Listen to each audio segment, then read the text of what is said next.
ಒಂದು ಮಾರ್ಮಿಕವಾಗಿರ್ತಕ್ಕಂತ ವಿಷಯವನ್ನ ಹೇಳ್ಯಾರ. ಹೌದಿಲ್ಲ? ಬೆಂಕಿ ಇರ್ಬೇಕಂದ್ರ ಗಾಳಿ ಇರ್ಬೇಕತ್ತ, ಯುದ್ಧ ಮಾಡಿ ರಾಜ್ಯ ಗೆಲ್ಬೇಕಂದ್ರ ಎದುರಾಳಿ ಇರ್ಬೇಕತ್ತ.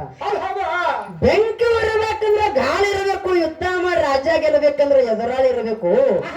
ಧರ್ಮದ ಗ್ರಾಮದೊಳಗೆ ಕುಸ್ತಿ ಆಗ್ಬೇಕಾರ ಕುಸ್ತಿ ಆಗ್ಬೇಕಂತ ಹೇಳೋರು. ಹೌದಿಲ್ಲ?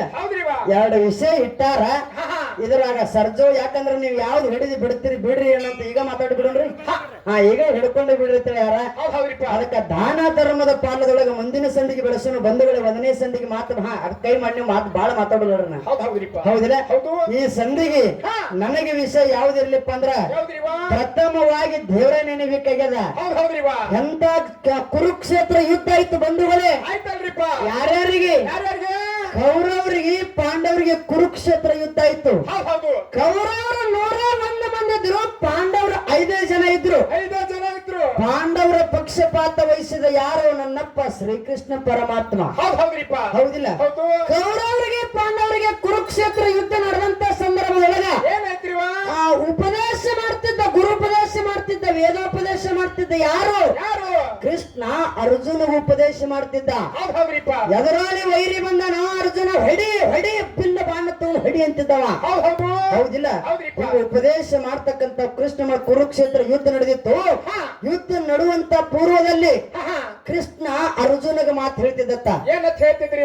ಅರ್ಜುನ, ಈ ಕುರುಕ್ಷೇತ್ರ ಯುದ್ಧ 18 ದಿನದ ಯುದ್ಧ ನಿನಗ ಗೆಲ್ಲು ಆಗಬೇಕಾದ್ರ ಈ ಧರ್ಮಕ್ಕೆ ಜಯ ಬರ್ಬೇಕಾದ್ರ ಮೊದಲು ದುರ್ಗಾದೇವಿ ಧ್ಯಾನ ಮಾಡಿ ಕೈಯಾಗ ಬಾನ್ ಹಿಡಿಯೋ ಅಂದತ್ತ.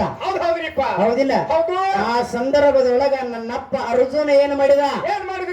ಅರ್ಜುನ ದುರ್ಗಾದೇವಿ ಜಗಜ್ಜನನಿ ಜಗನ್ಮಾತೆ ಅಂಬಾದೇವಿ ಆದಿಶಕ್ತಿ ಅವತಾರಿಣಿ ಈ ಧರ್ಮಕ್ಕೆ ಜಯ ತಂದು ಕೊಡುವ ತಿಳ್ಕೊಂಡು ದುರ್ಗಾದೇವಿ ಧ್ಯಾನ ಮಾಡಿದ.